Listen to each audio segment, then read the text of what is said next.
Ladies and gentlemen of the press, welcome to this press briefing.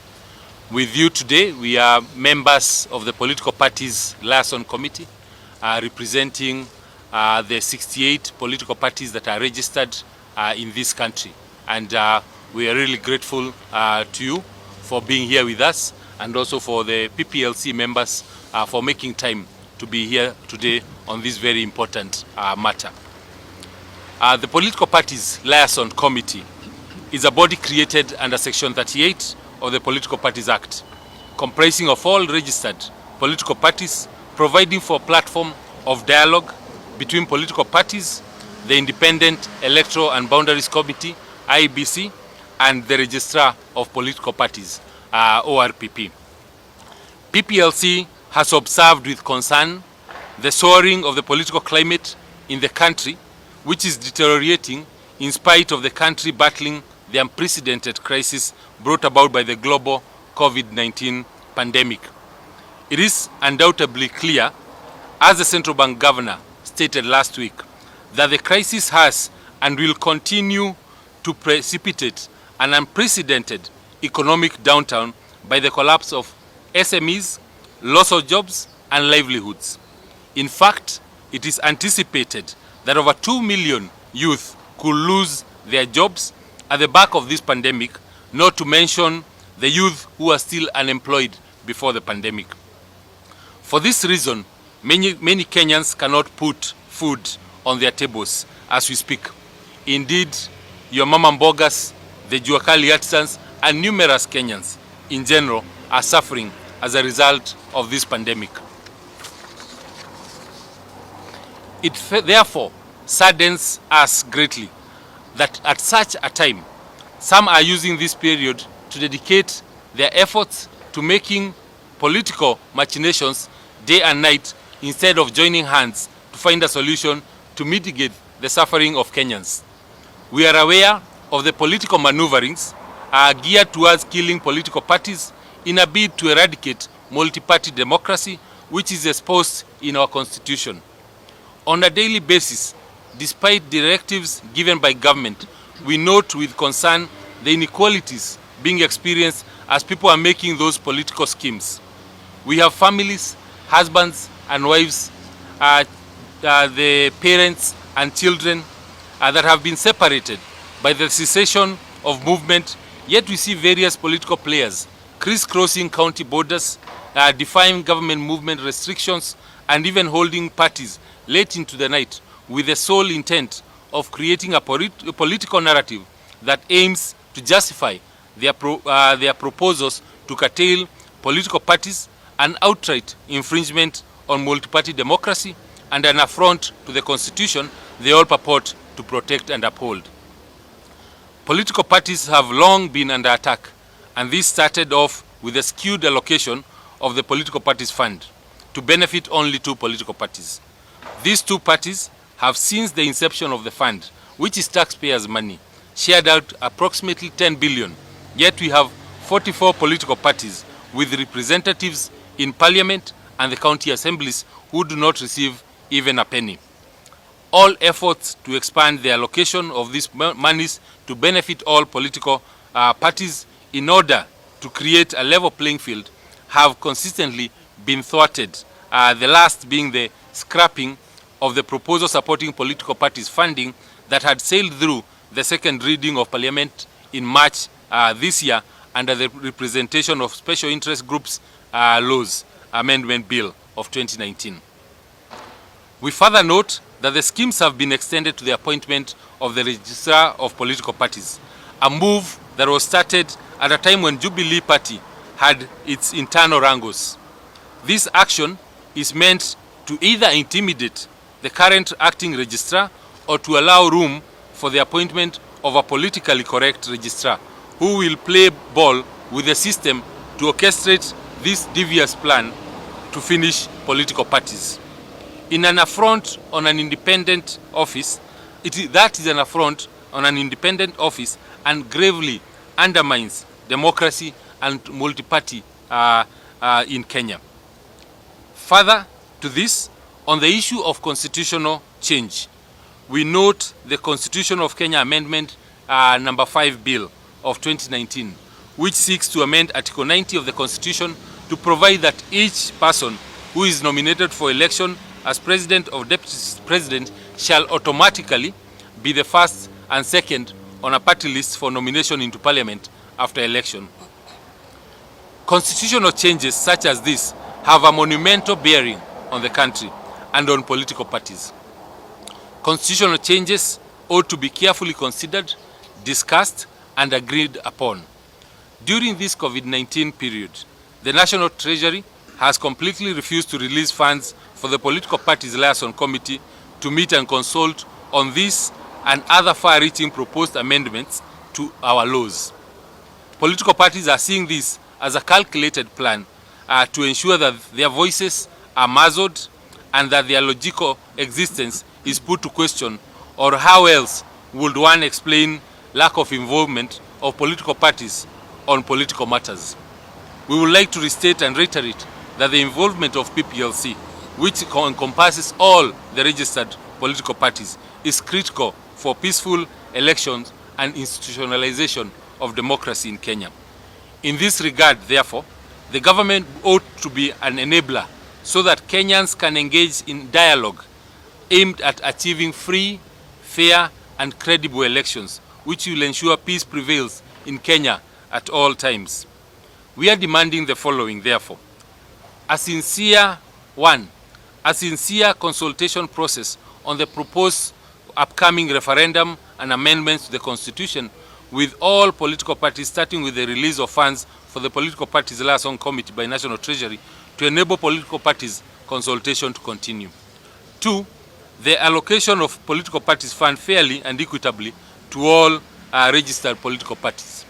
And 3, external actors outside political parties to immediately cease and desist from intimidating and interfering with internal political party structures and affairs. We further would like to implore all Kenyans and the international community not to adopt a wait-and-see attitude in the face of actual and perceived threats to democracy, multipartyism, and ultimately the peace and stability of Kenya. A democratic Kenya was a product of a fiercely fought war by our second liberation heroes, and we owe it to them to protect and guard it with all our efforts. Thank you very much. Kenya must not forget the painful route to multi-party democracy in 1992. The journey starts in 1969 after Kenya became a de facto one-party state that traveled painfully with the Kenyan people up to 1982 when Parliament moved that Kenya becomes a de jure one-party state. And struggles continued, excited and incited by government that saw Kenya reinstate multipartyism in 1992. That was a painful time, and unless we forget, we must remember that so many lives were lost. A lot of families experienced pain because of political detentions and imprisonment. We remember, or if we don't, we must remind our people that to lose an opportunity that has been taken by the people becomes another agitation, and Kenya must not go there.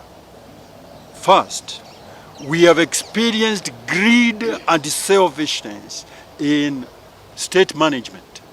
And what it means is this, that a few politicians are looking at the political party's fund, and because of that, that money makes them think that they should be the only ones managing the political space by having 1, 2, or 3 political parties. Parties are organized organically, and organically they must be let to die. It is in black and white. The year 2011, we are about 64 political parties and about 350 applications. Today we have 64 or 68 political parties, and therefore we can actually see that people get tired of starting, organizing, and registering political parties because they are not based on ideology, any philosophy, but maybe some emotional excitement.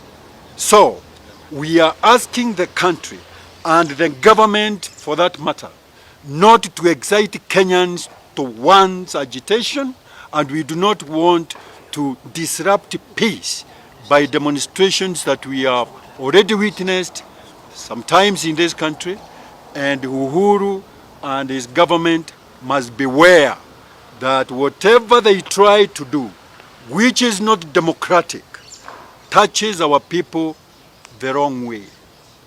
We have seen dictators start in Africa, we have seen dictators go in Africa, and Kenya is at least more mature to appreciate that dictatorship has done something here, and we must not go back there. Thank you very much.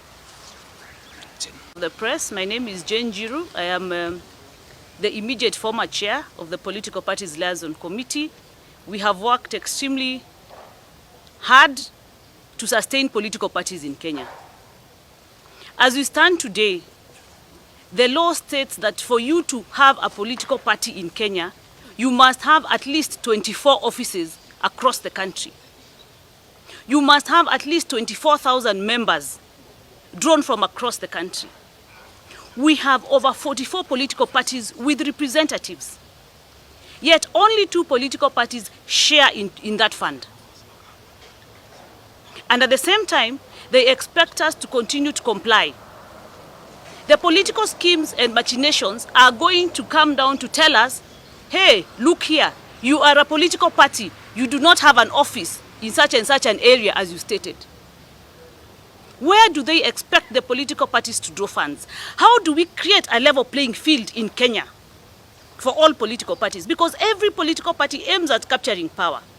But when taxpayers' money, our money as Kenyans, is used to only fund 2 political parties, what does that say for the rest of us? That is one of the inequalities. When a parent who lives in Moranga, hapa tu karibu, has not seen the wife and children for all this period, yet people can cross the border to go and party, and they take videos and put them up on social media for Kenyans to see in the full glare, and the same people are not taken to quarantine. What are they telling Kenyans? That there are those who are more equal than others? Ya kwamba Kenya ni shamba la wanyama? It is wrong, and it is time that Kenyans said no to the issues that are affecting them and the issues that the government is blatantly. Yesterday tulisikia Maraga, the CJ himself speak about the lack of respect for the law by the executive. If the executive cannot obey the law, why should I be allowed to obey why should I be obligated to obey that law? And why is the government trying to push Kenyans into a corner? Unajua saa ingine, when you're beating a cat, it is quiet, but it can turn back at you. So the president needs to look and make sure that there's equality of the law, there's obedience of the law, and we all obey the rule of law in everything that we do as Kenyans.